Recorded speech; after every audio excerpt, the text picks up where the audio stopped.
Olá, seja muito bem-vindo a mais um programa Coletiva, o seu programa semanal de entrevistas da TV Unifev, afiliada à TV Brasil. Aqui ao meu lado, nessa bancada, o Wender Rodrigues, chefe de jornalismo do TV Jornal, segunda edição. Pessoas do mundo todo sofrem com a pandemia e seus efeitos econômicos.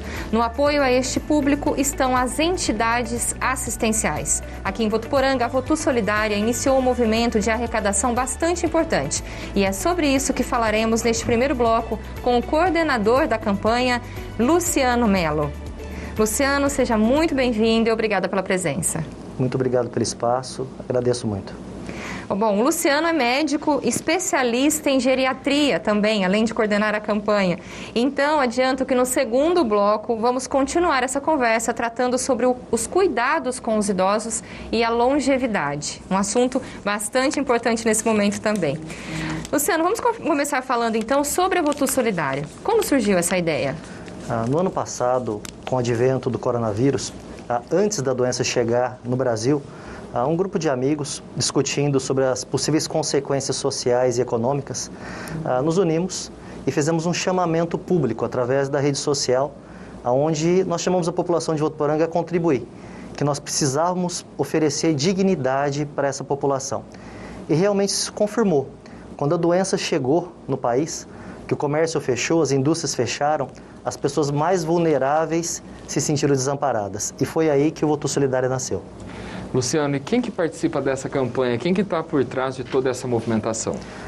A organização é da sociedade civil, André. É interessante a gente frisar bem que ninguém aqui tem interesse ideológico, político, financeiro. São pessoas da sociedade civil que se uniram para fazer o bem. No momento que a gente imaginava como ia fazer o formato desse projeto, a gente percebeu que se a coleta dos alimentos fossem repassadas diretamente para as entidades assistenciais, chegaria realmente aonde necessita.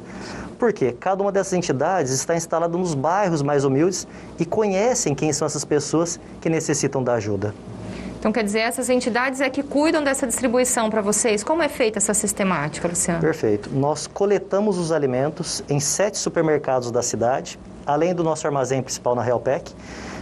Toda a coleta desse alimento, ela é levada para esse armazém principal e semanalmente a gente divide entre as 31 entidades assistenciais. Também a coleta dos alimentos, além de ser feita nas portas dos supermercados e a doação na antiga Realpec, também pode ser feita na sua própria casa. A Polícia Militar fez uma parceria com a gente, onde quando você ligar para o 3421-5323, a polícia busca essa doação sem você sair de casa. É uma ajuda extraordinária. Importante mesmo. E nesse momento, quais são os focos aí da campanha, Luciano, agora em 2021? Sabe, Wender, o porquê que nós voltamos, né? Nós voltamos porque eu acredito que a consequência social, financeira é agora. Votuporanga, graças a Deus, é uma cidade industrializada. E o ano passado as indústrias até aumentaram as suas vendas. No entanto, isso é uma bolha, isso era irreal. Isso foi devido àquela ajuda assistencial, R$600, alguns acordos que os patrões fizeram com seus funcionários, mas a fonte secou. Hoje as empresas, o empresário que está me ouvindo sabe disso, as empresas não estão recebendo tantos pedidos, já começou demissão em massa e o preço dos produtos do supermercado subiu muito. A dona de casa que está me ouvindo aqui sabe o que eu estou dizendo. Imaginem vocês qual é o cenário que nós teremos daqui para frente. Ainda mais se realmente esse lockdown se instalar e permanecer durante muito tempo. Luciano, nesse momento, agora no início de 2021, vocês anunciaram uma campanha de arrecadação e que irá sortear um carro. Qual é a sistemática? Como ela tá funcionando essa campanha? Sim. Eu até venho agradecer a 6 empresários de Votuporanga que doaram para a gente um carro 0 km e uma moto para que nós fizéssemos uma rifa. Essa rifa ela vai gerar dinheiro que vai se transformar em alimento para as entidades assistenciais. Nós estamos vendendo essa rifa a um preço de R$10 para você concorrer a um carro e uma moto. Sorteio no Dia das Mães, no dia anterior ao Dia das Mães, dia 8 de maio. A venda está sendo feita pelas próprias entidades assistenciais, pelos dirigentes do Votu Solidário e também lá na antiga Realpec. E como é que está essa venda, essa receptividade pela sociedade? Extraordinário. Extraordinário, eu estava comentando com um colega sobre isso, que é interessante como a volta do Votu Solidário nesse momento, ela volta diferente, ela volta com credibilidade. No ano passado, as pessoas não sabiam quem eram os dirigentes do Voto Solidário, não sabia se realmente aquela doação chegaria até onde precisa. Hoje não, hoje o Voto Solidário voltou mais sólida, inclusive até conseguindo ganhar essa doação do carro e da moto, que vai fazer com que o valor do carro e da moto tem que se transformar em 6 vezes isso em alimento. Nós vamos então aqui destacar os empresários que fizeram essa doação, né, Luciano? Foi uma doação muito importante num momento muito difícil. As empresas Marão Seguros, Noroaço, Posto do Vilar, Vila Hotel Gramadão, Vocical e Albatroz Honda. Fica então o nosso reconhecimento da Rádio TV Unifev por essa doação e os nossos votos de sucesso ainda mais, né, Luciano? E agradeço também, Fabiola, assim, quem contactou essas empresas foi o nosso prefeito. O Jorge Seba, ele está sendo um grande parceiro, ele e a Rose. Por quê? A prefeitura, além de conseguir com esses empresários essa doação, hoje a prefeitura é ela que coleta as doações dos supermercados e leva para o nosso armazém. A prefeitura tem um projeto que chama Votuporanga em Ação, que são bolsistas que são cedidas para as entidades, e são exatamente essas bolsistas que são as nossas as pessoas que coletam nos supermercados. Então, hoje a prefeitura é uma grande parceira nossa. Luciano, diante desse cenário que nós estamos vivendo hoje, até bastante preocupante nesse momento, né? Estamos no meio de março. Você acredita que a campanha Voto Solidária vai continuar mesmo no pós-pandemia, quando a gente conseguir voltar um pouco a vida ao normal? A pergunta que a gente faz é quando vai ser o pós-pandemia, né? Realmente, assim, é uma indagação. Nós não sabemos quando vai acabar, honestamente, nós não sabemos. O contrato dessas bolsistas com a prefeitura é de 6 meses, mas pode ser renovado. Eu torço para que o projeto não dure tanto tempo. Se o projeto não durar tanto tempo, significa que a economia voltou. No entanto, eu não quero ser pessimista, mas eu acho que nós vamos atravessar agora por um momento bastante delicado financeiro, social. Luciano, desse seu contato que você tem com as entidades, com as pessoas, conta um pouco para a gente, né, com as pessoas que estão em casa, como é que está sendo esse sentimento das entidades, dos dirigentes, como é que está esse apoio e qual é a importância nesse momento aí dessas doações? É interessante que as pessoas falam assim, parabéns pelo que você está fazendo. Gente, o que nós ali, dirigentes do Voto Solidário, estamos fazendo é um trabalho de formiguinha, perto do que esses dirigentes das entidades fazem a vida toda. Quando a gente fala de um Coim da vida, uma Malu, um Divaldinho, eles trabalham em função de fazer o bem para o próximo. O que nós da sociedade civil precisamos perceber nesse momento, e aí nasceu o Voto Solidário, é que o momento é diferente de tudo que nós já vivemos. Se você não for sensibilizado a ajudar uma pessoa num momento como esse, você nunca mais vai ser. Se existe um momento adequado para você exercer a sua solidariedade, é agora. Essas pessoas que eu listei, e aqui nós tem muito mais, a Santa Casa está com a gente, a APAI, a Márcia Janotti está com a gente. Olha só sobre quem nós estamos falando. São pessoas que a vida toda se doaram no ato de fazer o bem. O Voto Solidário só vem aqui para colaborar com o trabalho que eles sempre fizeram. E você acredita que a pandemia despertou ainda mais esse sentimento de solidariedade? Sim, é impressionante o quanto o votuporanguense está sendo solidário. Os nossos carrinhos nas portas dos supermercados, todo dia lotados. Todo dia, um de nós estamos tendo que ir com o nosso carro lá, voltando o carro empinado. E graças a Deus, né? A população percebe que agora a hora é de dividir. Esse momento, o nosso único objetivo é passar saudável por tudo isso e não permitir que essas pessoas não tenham a sua dignidade preservada. Quando a gente fala de dignidade, nós estamos falando de alimento e produto de higiene. Imagina você ter um filho em casa, uma esposa em casa, você não ter o que comer. Você não ter papel higiênico dentro de casa. É só isso que a gente está querendo ajudar as entidades a manterem. Então, as pessoas podem doar tanto alimentos quanto produtos de higiene. Agora há pouco você comentou os pontos, né? Então eu gostaria que você reforçasse, além dos mercados, onde deixar, a questão da Polícia Militar. Às vezes a pessoa chegou agora e quer ajudar, né? Essa questão da Polícia Militar é fantástica, né? Porque diante da pandemia, a gente sabe os riscos que a pessoa quer evitar. E, por exemplo, ir até na Realpec. A Realpec é a antiga Realpec, né? Fica no cruzamento da rua Tietê com a Pernambuco. Ali é o nosso armazém principal, quem quiser doar. Mas da Polícia Militar você não precisa sair de casa. Quando você liga 3421-5323, uma viatura vai buscar na porta da sua casa. Isso é fantástico. E vocês precisam de um reforço nessa doação, Luciano? Como é que está nesse momento, assim, perto da previsão que vocês, da expectativa que vocês têm? Como é que está sendo isso? Sabe que, da mesma forma com que aumentaram as doações, aumentaram, dobraram, triplicaram os pedidos de ajuda, os pedidos de socorro. Por quê? Esse profissional liberal, mototaxista, manicure, teve que parar de trabalhar. E as suas crianças que iam na escola e se alimentavam na creche, na escola, estão em casa. Ou seja, diminuiu a sua renda e aumentou o seu custo. Então, hoje, nós trabalhamos no Votorantim Solidário não só em ajudar as entidades, continuar ajudando, assistindo aquelas pessoas que eles sempre ajudaram. Mas o desejo da Votorantim Solidário também é atingir o que a gente chama dos invisíveis. Quem são os invisíveis? São aquelas pessoas que nunca precisaram ser assistidos por essas entidades. E muitas das vezes eles estão lá constrangidos, como pedir ajuda. E a Votorantim Solidário é exatamente o caminho para essas pessoas também. Nós estamos aqui para poder oferecer essa dignidade para essa pessoa que nesse momento está passando um momento tão delicado. E quantas pessoas que precisam dessa ajuda? A quem procurar? Nós temos vários caminhos. Primeiro, as próprias entidades assistenciais que estão instaladas nos bairros de Votuporanga. Na própria Realpec você pode ir lá também fazer seu cadastro. Mas nós temos um caminho oficial, que é o telefone que eu te passei, se você puder falar, por gentileza. Sim, nós vamos reforçar aqui, é o 99659-9723. Então, 1799659-9723. Através desse telefone, a pessoa entra num cadastro e... Exato. Vai entrar em contato com um de nossos funcionários, onde ele vai pegar as informações sobre essa necessidade. Geralmente as entidades assistenciais já conhecem as pessoas e esses invisíveis recebem uma visita da entidade para saber a real necessidade dessa pessoa. Nós temos um cadastro também, sempre que é ofertado uma cesta, a gente alimenta esse cadastro dizendo qual é o nome da família que está recebendo. E a gente cruza os dados também com o pessoal da Secretaria da Assistência Social, para que não tenha duplicidade. Então a gente tem um trabalho unido com a assistência social. E a pessoa que quiser doar é qualquer quantidade?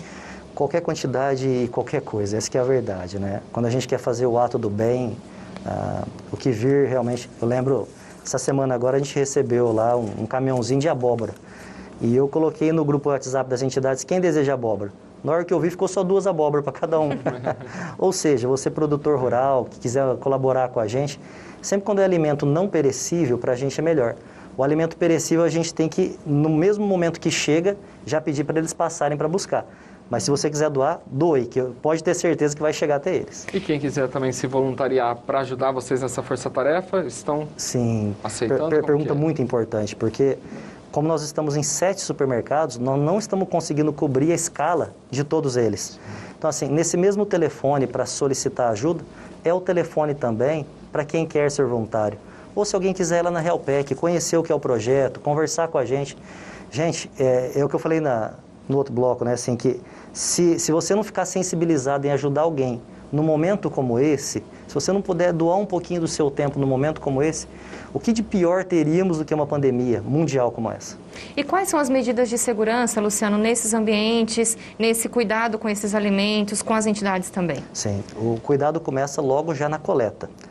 Todos que passarem pelos postos de coleta vão perceber que todos os nossos voluntários estão com a sua camiseta do Voto Solidário, identificando, está com o seu crachá, está de luva, está de máscara. Quando chegam esses alimentos lá, eles são todos higienizados, separados individualmente para cada entidade, e quando a entidade vai retirar, ela higieniza novamente todos os cuidados sanitários para evitar qualquer tipo de complicação.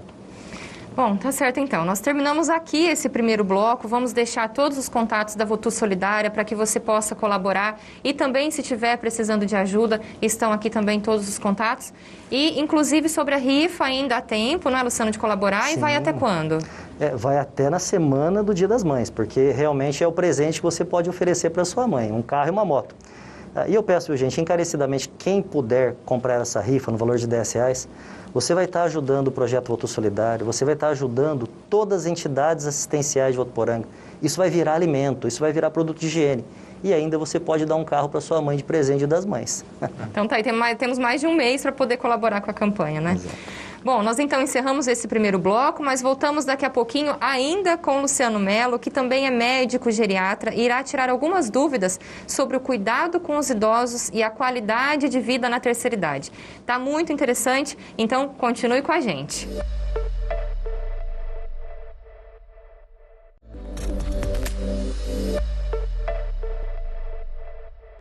Estamos de volta com mais um bloco do programa Coletiva, o seu programa semanal de entrevistas da TV Unifev. A gente agradece a sua parceria, a sua companhia aqui conosco.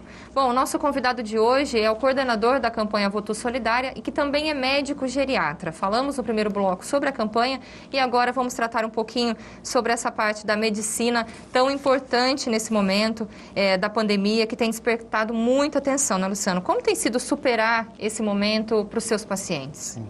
Bom, nos momentos que eu não estou no Voto Solidário, estou no consultório. Realmente, assim, a preocupação como médico é uma preocupação não só da saúde física, mas a saúde mental realmente, eu acho que é algo que a gente deve bastante dialogar. Porque nós estamos falando aqui da geriatria, que é a saúde voltada aos idosos, e imaginem vocês que hoje o ato de amor ao seu idoso é não visitá-lo, né? Nós já tínhamos o problema da solidão, e agora ele ainda está mais solitário, e a gente compreende as razões. Porém, ninguém imaginava que essa doença ia durar tanto tempo. E aí, então, a gente precisa começar a repensar de qual forma nós vamos continuar protegendo esse idoso. E sobre a questão da imunização, Luciano, muito foi falado lá no início dessa polêmica, imunizar, levar ou não o avô ou a avó para tomar vacina. Como que foi ali entre os seus clientes? Houve aceitação, muito diálogo? Muito diálogo, porque no início houve muita resistência, né? Como politizaram muito essa questão, houve muita resistência, no entanto, sempre favorável à imunização. Nós estamos falando de pessoas mais frágeis, ou seja, que pode ter uma evolução de um quadro de forma bem desfavorável, né? E dos seus pacientes, a maioria já foi vacinada? Como eles estão? A maioria, sim, já foram vacinados da primeira dose, né, da primeira aplicação. A segunda ainda não e na verdade, a gente não tem muito conhecimento a partir de quanto tempo realmente esses idosos que tomarem a segunda dose vão estar imunizados. Fala-se muito de 15 dias, 20 dias, mas não temos certeza. Então, eu até aproveito o espaço para pedir para que esses idosos e seus familiares, mesmo após a segunda aplicação, continuem mantendo os cuidados. Os cuidados de distanciamento, de uso de máscara. Exato, os cuidados de higiene. Hoje, estava discutindo com um amigo sobre isso, né? Eu acho que hoje foi tão divulgado, tão publicado os cuidados, que só não cuida quem não quer, né? Porque falta de conhecimento, acho que não tem mais, né? Luciano, também é uma doença faz um ano, mas ela ainda é nova, muitas dúvidas. Ao mesmo tempo que ela é muito agressiva com idosos, há outros momentos em que os jovens acabam não resistindo à doença e idosos que passam sem ter até sintomas. Como seria isso, assim? Você já, dentro desse seu universo que você já está conhecendo aí? Eu acredito que a idade interfere, sim, mas eu acho que interfere muito mais o estilo de vida que a pessoa teve. Existem idosos que não são velhos, existem idosos que a sua saúde está muito bem preservada. Então, a idade cronológica tem a sua interferência? Tem, mas eu acho que muito mais o estilo de vida de cada um de nós que vai desencadear a forma com que essa doença vai evoluir. Quais são as principais recomendações para que esses idosos consigam unir o cuidado com a saúde física e a mental? Você comentou no começo o quanto está sendo difícil, né, para esse público se manter em isolamento e cuidar dessa saúde mental, né? Qual é a dica de rotina nesse momento da pandemia? Sim. Equilíbrio, tentar equilibrar os cuidados com a saúde física e mental. No início da pandemia, nenhum de nós imaginava que isso ia durar tanto tempo. Então, nós médicos somos muito radicais na solicitação do isolamento social, de parar de fazer suas atividades físicas. E hoje, um ano depois, eu percebo que alguns meus idosos estão voltando com alteração motora bastante importante, com quadros emocionais descompensados. E eu mesmo mudei o perfil de atendimento, de solicitação para essa família. Eu estou pedindo para flexibilizar um pouquinho mais, não precisa ser tão radical. Por exemplo, aquela senhora que adorava fazer a caminhada, pode fazer. Vai fazer a sua caminhada, é só não parar para ficar conversando com ninguém, ficar encostando em nada. Volte a fazer a sua atividade física. Quanto à vida social, eu acho que a vida social não dá para fazer festa, ninguém está falando sobre isso. Mas eu acho que a gente precisa flexibilizar um pouquinho dentro da família. Nós não temos previsão quanto tempo mais vai durar isso. E eu percebo que a saúde mental de muitos deles preocupa mais que o risco de ser contaminados. É lógico que nesse momento, agora nós estamos no pico da onda, né?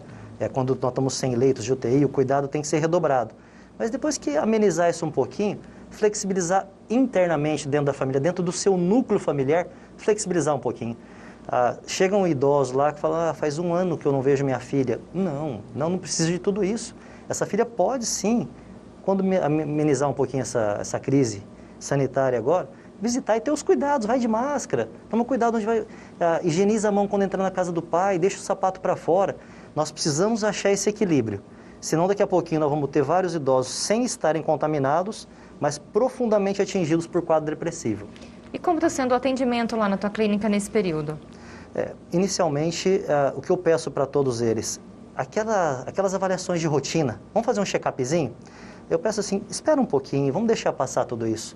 Realmente a clínica está aberta para aqueles pacientes que estão tendo algum quadro clínico importante, necessitando realmente. As consultas de rotina não é momento. Vamos esperar passar um pouquinho. Então eu mudei bastante o perfil de atendimento lá também. Cuidados. Na clínica, cadeira sim, cadeira não na recepção. Higienização a todo momento.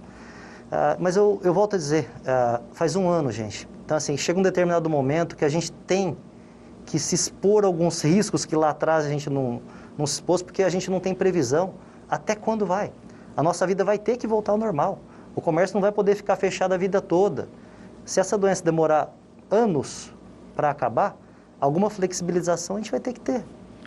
E essa conscientização da vacina também, né, Luciano? É super importante. É o principal. Se existe um caminho para realmente a gente voltar a ter uma vida mais ou menos normal, é a vacinação. Questionar se vai tomar a vacina hoje é assim, só se for por ideologia política, porque não existe lógica nisso. Fora esse momento atípico que nós estamos vivendo, Luciano, é possível a gente falar de envelhecimento saudável? Hoje a gente já vinha numa caminhada que mostrava isso nos últimos anos, né? Sim. Eu gosto muito de falar, quando a gente vai falar em envelhecimento saudável, eu gosto de falar bastante em autonomia e independência. Envelhecer bem é envelhecer mantendo a sua autonomia e independência. Independência é não depender de ninguém para fazer o que quiser. A autonomia é ter capacidade cognitiva, mental, para que consiga tomar as decisões corretas. Isso é envelhecer bem. Porque se a gente for seguir o que a OMS fala, que envelhecer não tem nenhum tipo de doença física, mental, isso não existe. Qual idoso não vai ter artrose, um probleminha de coluna? Não é isso. Isso não é doença. Mantendo a autonomia e independência é um envelhecimento saudável. Luciano, e o que a geriatria pode oferecer ao paciente e a partir de qual idade buscar esse atendimento? Sabe que são 19 anos que eu sou médico, quase 20 anos já. E eu lembro que quando eu comecei a fazer a geriatria, muitas das pessoas não sabiam o que era ser um geriatra. Incrível, né? Ou seja, nós estamos falando de envelhecimento agora nos últimos 15, 20 anos. E a população está envelhecendo muito. Qual é o momento ideal? O mais cedo possível. Para o geriatra, como é bom se a gente pega, por exemplo, para começar a acompanhar uma senhora que acabou de entrar na menopausa, que é quando os hormônios diminuem e se iniciam os processos de envelhecimento. Porque muitos dos pacientes chegam lá já num quadro tão evoluído que realmente muito pouco a gente pode fazer. O trabalho preventivo do geriatra é muito importante e acredito também que, eu gosto de falar isso, que o geriatra também é o gerente geral da saúde do paciente. Aquele pinga-pinga de médico, foi no cardiologista, foi no endocrinologista. Na geriatria você consegue centralizar num médico só a maioria das patologias e o próprio geriatra encaminha para o especialista quando há necessidade. Não que o geriatra sabe fazer tudo, a gente precisa do especialista, mas dá para centralizar a maior parte dos casos no médico só. Você acha que as pessoas ainda têm um certo preconceito em procurar o atendimento de um geriatra? Eu não sou tão velha assim, eu não preciso agora, como é que é isso? Bem menos, né? E vamos ser honestos, né? Um senhor, uma senhora de 60 anos, antigamente, realmente ele se sentia idoso, velho. Hoje não. Hoje um senhor, uma senhora de 60 anos, se fala, pega uma fila especial aqui para ir no banco, ele se sente ofendido, se sente constrangido. Ou seja, né, o idoso de hoje é bem diferente do idoso de antigamente. Ele mesmo não se sente idoso. A perspectiva de idade mudou, né? É muito diferente realmente. Né? Exato. Hoje a gente vive muito mais e vive melhor, né? Isso que é importante. Não é só o chegar lá na frente, é chegar bem. Como que nós, filhos, netos, Luciano, podemos ajudar os nossos pais e avós a envelhecerem de fato bem e ter essa autonomia, ter toda realmente esse envelhecimento saudável? Perfeito. Empatia, Éder. Se coloca no lugar do idoso, eu sempre gosto de dar esse exemplo. Imagine você que foi dormir lá para 7h30, 8 horas da noite. Você dormiu a noite toda até 7 horas da manhã, acordou disposto com energia para... Ou seja, se você se colocando no lugar do idoso, você percebe que para você fazer esse idoso ser feliz, você tem que criar condições para que realmente ele sinta que aquela energia conquistada durante a noite vai ser perdida em algum ato do dia a dia. Ofereça isso para o seu pai, para a sua mãe, mesmo que seja seu pai, sua mãe que está debilitada. Mãe, me ajuda a secar a louça. Para ele já é alguma coisa bem importante. Então, quer dizer, você integrar o idoso nas atividades do dia a dia, né? Sem dúvida nenhuma. Não só nas atividades cotidianas do dia a dia, mas atividade social, né? Quantas vezes a gente está batendo um papo entre algumas pessoas, filhos, e o idoso está escanteado, está afastado ali, né? Na tua visão, você acha que o idoso de hoje em dia, e quando a gente diz idoso, aí são as pessoas da melhor idade, Sim. elas estão se cuidando mais? Sim, sim, principalmente as mulheres idosas. O bicho homem ainda corre um pouquinho, mas as mulheres idosas. E isso fica muito claro porque a gente percebe que muitos dos pacientes, quando vai no consultório, pois não, é que eu estou com um pequeno esquecimento, estou com medo de ter Alzheimer, ou seja, já sabe que pode evoluir. Estou com uma dorzinha no joelho, eu já quero tomar colágeno. Então, hoje em dia, as pessoas estão muito bem, melhores orientadas, mais informadas, né? Sim. E, Luciano, quando que é o momento de contratar um cuidador? Como saber se eu posso ou não deixar um idoso, por exemplo, morando sozinho? É uma questão realmente que tem que ser sempre individualizada, né? Porque para você contratar um cuidador ou não, depende muito da estrutura familiar que você tem. Às vezes a gente imagina até, não só o cuidador domiciliar, tá? Às vezes a gente fala em asilamento, o paciente está numa casa de repouso, às vezes muitas pessoas discriminam a família que faz isso, mas na verdade, provavelmente essa família está oferecendo uma condição infinitamente melhor do que poderia oferecer na sua casa. Então, isso de ter o cuidador depende muito da estrutura familiar, depende muito das patologias que esse idoso tem. Se for um idoso que não tem mais a sua independência, é dependente para tudo, ou a família vive em função de servir esse idoso, ou tem um cuidador. Luciano, e como está a oferta de casa-abrigo e asilo aqui em Votuporanga? Nós temos os dois, nós temos os lares públicos e privados de qualidade muito boa, e eu gosto de citar aqui sobre o Lar São Vicente de Paula, que é o asilo municipal de Votuporanga, né? Eu já trabalhei ali como voluntário e, assim, às vezes as pessoas passam ali na frente, perto do cemitério, né? Imaginam, nossa, isso aí deve ser feio demais aí dentro. Pelo contrário, vão lá conhecer. O trabalho que é feito ali pelos vicentinos, pelas pessoas que trabalham no Lar São Vicente de Paulo, é extraordinário. Ali oferece-se tamanha dignidade que vocês não fazem ideia. E que também, como tantas outras entidades, precisam de um apoio maior nesse momento, né? Sem dúvida. Está com a gente. O Lar São Vicente está... Eu mudei o assunto, voltei Votu Solidário, né? Sim. O Lar São Vicente está com o Votu Solidário. O Lar Viver Bem, da Lia, que faz um trabalho espetacular, está com a gente. Então, assim, o Votu acaba que misturou o assunto, né? Uhum. Mas são entidades que prestam esse tipo de serviço sem nenhum tipo de remuneração. São pessoas querendo fazer o bem e nós, da sociedade, no que pudermos ajudar, né? Luciano, e quando a família, no caso, ela ainda escolhe, tenta contratar um cuidador para deixar esse idoso ali no convívio familiar, sim, o que você deve observar, prestar atenção? A gente vê tantas notícias envolvendo, sim, alguns casos, né? Realmente tem que ter muito cuidado, porque o ato de cuidar, o querer ser cuidador, depende também de você ter um perfil para ser cuidador e de um preparo para ser cuidador. E a família tem que ficar bem atenta quanto a isso, porque existem algumas pessoas que querem trabalhar nesse mercado que é vasto, porém não estão qualificadas para isso. Então realmente tem que bater um papo com esse cuidador, saber da sua experiência, ligar para outras casas que ele já trabalhou. Tem que realmente ter cuidado, porque você está deixando na mão dessa pessoa o seu maior bem, que é a vida do seu pai e da sua mãe. E hoje temos cursos, alguma preparação? Como funciona? Existem. Não lembro se foi o Sebrae que fazia um curso também gratuito. Eu faço um curso para cuidadores de idosos já há 10 anos. Agora teve que parar tudo, né? Então, mas existem cursos preparatórios, sim. Existem cursos online, né? Mas eu acho também, assim, como se fosse para a minha família. Quem que seria o cuidador ideal? Aquele que já tem uma certa experiência. Principalmente se for para cuidar de um paciente demenciado, que é o quadro de Alzheimer, né? Principalmente. Esse paciente exige realmente uma qualificação maior e uma experiência maior. Falta profissional no mercado qualificado para cuidar de idosos? Falta. Quando a gente faz o nosso curso de cuidadores, eu deixo os currículos na recepção da clínica e todos que fazem o curso ali conseguem trabalho rapidamente. E tem que ter alguma formação superior, Luciano, para trabalhar nessa área? Não há necessidade. Não existe ainda nada de requisito prévio para isso. E eu imagino que agora, durante a pandemia, essa procura tem aumentado? É gozado. A minha sensação foi que não. A minha sensação foi que os filhos ficaram mais em casa e, ao contrário, eles tiveram que demitir esses cuidadores. Porque como eles estão, às vezes, sem trabalho, sem uma renda maior como eles tinham, que eram donos de empresa, por exemplo, de uma loja, e como eles estão em casa agora, eles estão cuidando do idoso. Essa é a percepção que eu estou tendo. Teve, então, esse retorno positivo de aproximação entre as famílias, né? E o negativo do desemprego para esses cuidadores. É isso, né? Voltando a falar de envelhecimento saudável, agora há pouco a gente falou das escolhas que a gente vai fazendo durante a vida. O que nós, jovens, hoje, quais são aqueles maiores erros que nós acabamos cometendo? Que, por exemplo, quando eu chegar com 60, 70, Fabíola e eu podemos chegar e falar assim, doutor, errei nisso. Qual que é o pessoal mais reclama no consultório? Sabe que quando você fala sobre esse assunto, me vem à cabeça assim de imediato. Eu atendendo um senhor, uma senhora, idosos que falam assim, nossa, como eu estou aproveitando o meu neto.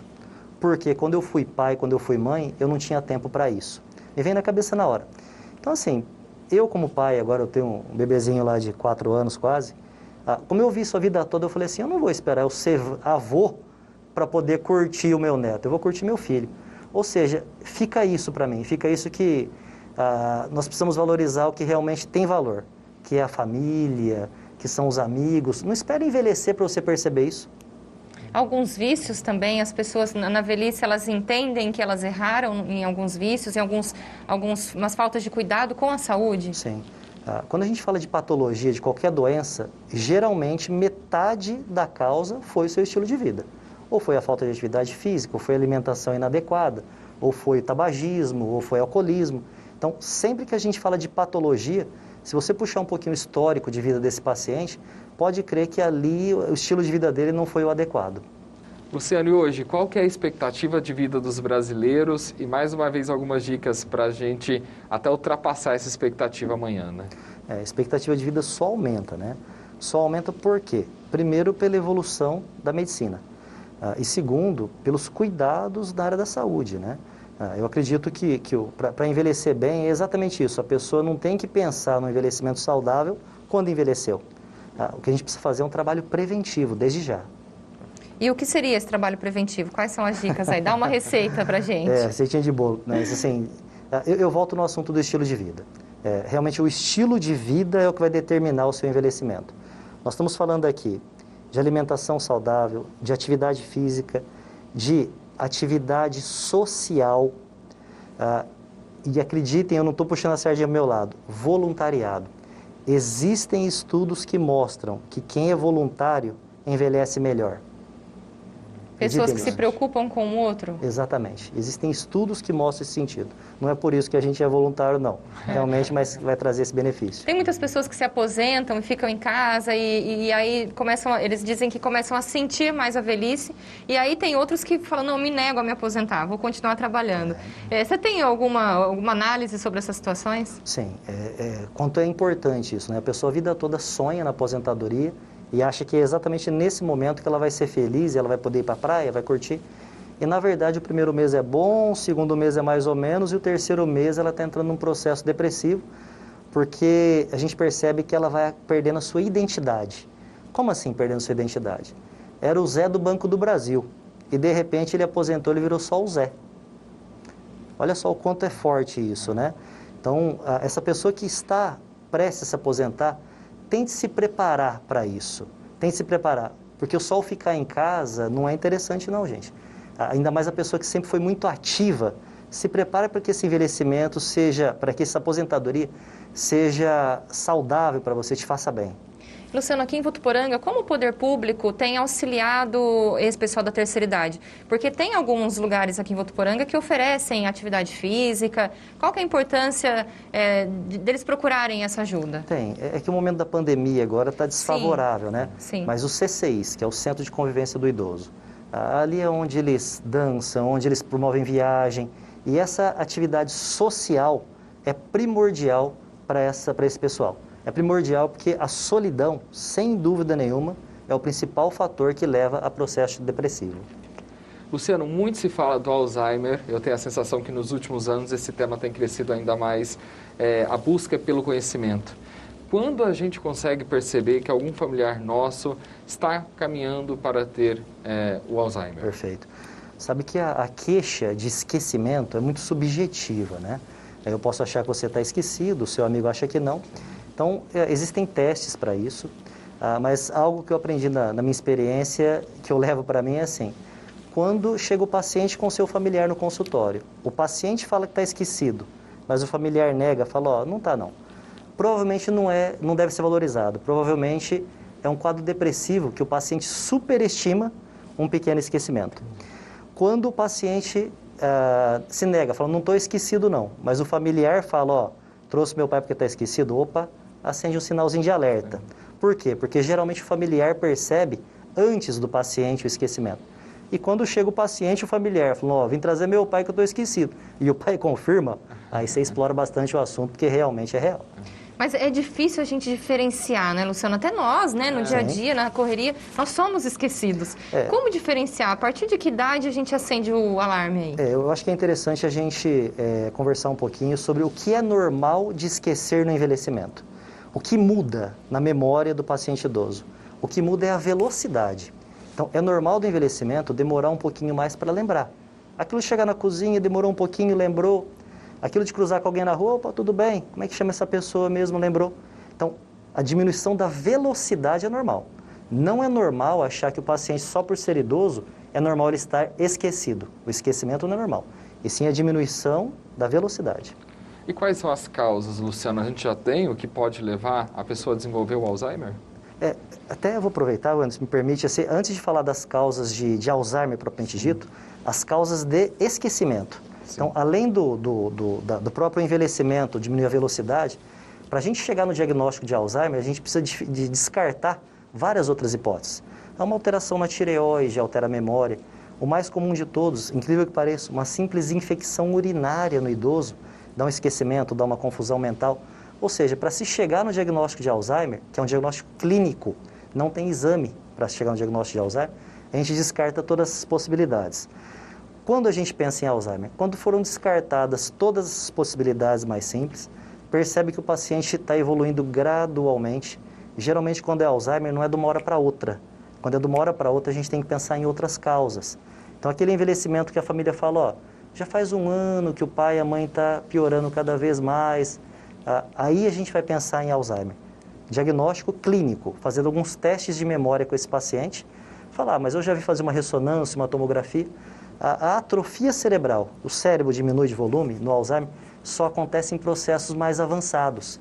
Então, a maioria dos pacientes fazem diagnóstico ainda com o exame normal. Quais seriam, então, essas principais causas da doença? Hereditariedade? Quais seriam os principais problemas? A causa do Alzheimer, as principais causas, idade e genética. Idade e genética. Ou seja, quanto mais idade você tiver, maior a chance de vir a desenvolver Alzheimer. E se você tiver pais que tiveram Alzheimer, principalmente a mãe, aumenta a sua chance. E a gente consegue fazer uma prevenção até com os nossos pais mesmo? Tem alguma atividade que a gente pode estimular o cérebro, alguma coisa assim? Ou a própria alimentação também, né? Sim, também, mas o principal é exercitar realmente, sabe? Exercitar a memória. Não estamos falando aqui de leitura com reflexão, ler e depois lembrar sobre o que leu, discutir com alguém o assunto sobre o que leu, palavra cruzada, mudança de hábitos. Mudança de hábitos. Às vezes a gente entra no piloto automático, que a cabeça não para mais para raciocinar, né? Eu sempre vou para o mesmo trabalho, paro no mesmo semáforo, converso com a minha pessoa. Faz caminho diferente. Tenta ter um grupo social diferente daquele seu.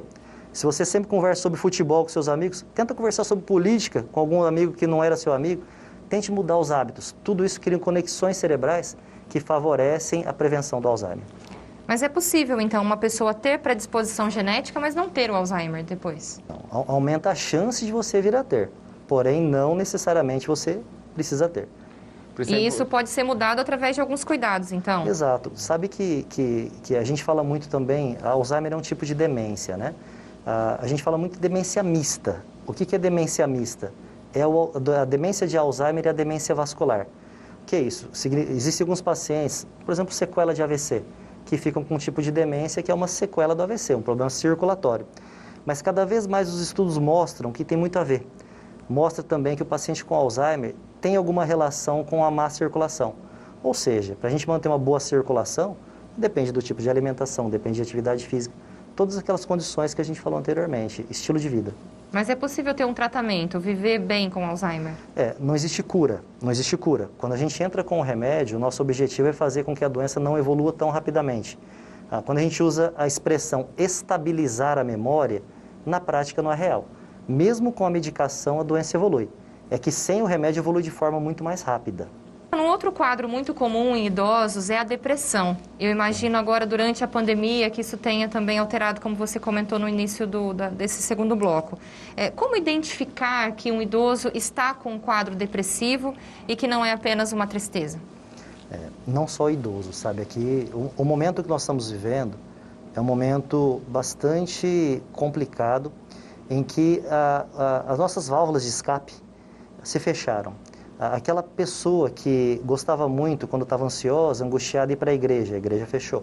Quem gostava de fazer uma viagem, não pode. Gostava de visitar um parente, não pode. Gostava de receber alguém em casa, não pode. Ou seja, o momento, ele favorece muito os processos depressivos. Não somente no idoso, porém mais no idoso. Porque o idoso, ele já tinha a solidão, que é a síndrome do ninho vazio, que os filhos saíram de casa, já está sozinho. A aposentadoria, que fica em casa, não tem mais o seu grupo social do trabalho. E nesse momento, tudo isso que nós falamos, dessas válvulas de escape que fecharam, favorece ainda mais. Por exemplo, não só idosos, mas pacientes adultos jovens. O quanto aumentou o número de suicídios no mundo em decorrência de tudo isso, né? Como identificar? Eis aí a questão, né? Eu acho que realmente não é só a mudança de humor, e sim você ter a percepção que ele deixou de fazer coisas que antes ele fazia naturalmente, davam prazer. É aquela senhora que adorava fazer um bolo e de repente a mãe não faz mais. É aquele senhor que adorava assistir o jogo do Timão e está tendo o jogo do Corinthians na televisão e o pai foi dormir mais cedo. Então, assim, dá sinais. A gente observa através de sinais. A gente chama anedonia, né? Que é deixar de gostar de fazer essas coisas que antes gostava. Luciano, nós temos aqui na Unifev o curso de medicina. Gostaria que você falasse com esses jovens, futuros médicos, como que está a área da geriatria e a necessidade agora do mercado para os próximos anos. Perfeito.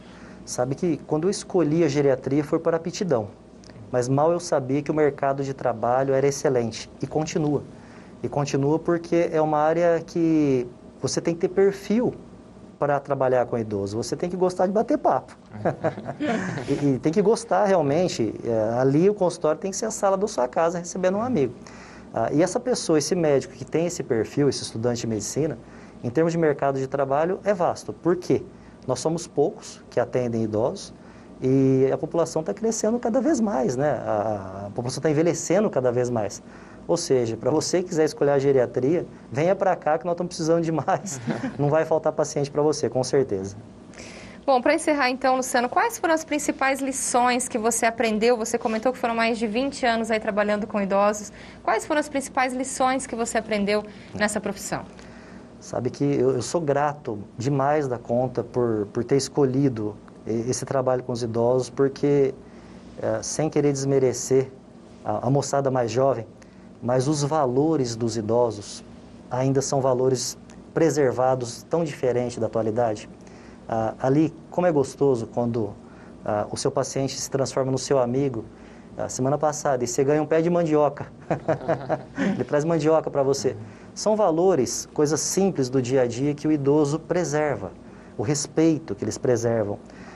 Eles não estão acostumados com as coisas do dia a dia, que para nós é normal e para eles é assustador. Então, assim, eu sou muito grato a isso, a Deus ter me levado por esse caminho, porque eu sou apaixonado pelo que eu faço. Para mim não tem a hora, está acabando a hora de precisar ir para casa. É uma delícia estar trabalhando com isso. E nessas suas conversas que você disse, que bate bastante papo com eles ali no consultório, quais são as principais queixas dos idosos hoje? Quais são os nossos maiores erros com eles? Solidão, é a solidão. Nós, filhos, estamos correndo atrás dos nossos objetivos financeiros, dos nossos objetivos profissionais e infelizmente, quando sobra um tempinho, a gente passa na casa dos nossos pais, dos nossos avós. E vocês não imaginam o quanto isso faz diferença. Uma visitinha de 10 minutos. Isso eu percebo claramente. Quantas vezes eu vou tratar um quadro depressivo e não é o antidepressivo que ele precisa da visita do filho, de uma ligação do filho. Fica então, para a gente terminar aqui esse bloco, Luciano, falando sobre esse assunto importantíssimo. Deixe então uma mensagem a todas as famílias que estão nos acompanhando nesse momento. Eu acho que o momento que nós estamos vivendo da pandemia é um momento que está deixando todos nós muito mais sensíveis. Seja você mais ansioso, menos ansioso, mas todos nós estamos mais sensíveis. O que eu peço é que nós realmente saímos dessa trajetória diferentes. Não é possível que, depois de nós perdermos amigos, de estarmos privados de fazer tantas coisas que a gente gosta e era automático, que a gente não saia diferente de tudo isso. Então, o que eu peço para todo mundo reflita sobre isso. Vamos sair melhores de tudo isso. E vai passar. Vai passar. Bom, a você de casa, muito obrigada pela sua companhia. Luciano, a gente agradece demais essa entrevista, esse bate-papo tão esclarecedor, tanto sobre a campanha Voto Solidária, quanto com o cuidado com os idosos. Muito obrigado pela sua presença. Eu que agradeço. E você de casa, compra a nossa rifa, por favor. Obrigado. Nós vamos deixar aqui para finalizar, mais uma vez, todos os contatos da campanha Voto Solidária, para que você possa colaborar também. Ao Ender, muito obrigada pela parceria aqui no programa. Fica o nosso abraço, nosso carinho, pela sua atenção, pela sua companhia na programação da TV Unifev. Acompanhe todos os nossos programas anteriores, os programas coletivos, você pode assistir pelo YouTube, que está aqui na tela para você. A gente volta na próxima semana com um novo entrevistado. Até lá!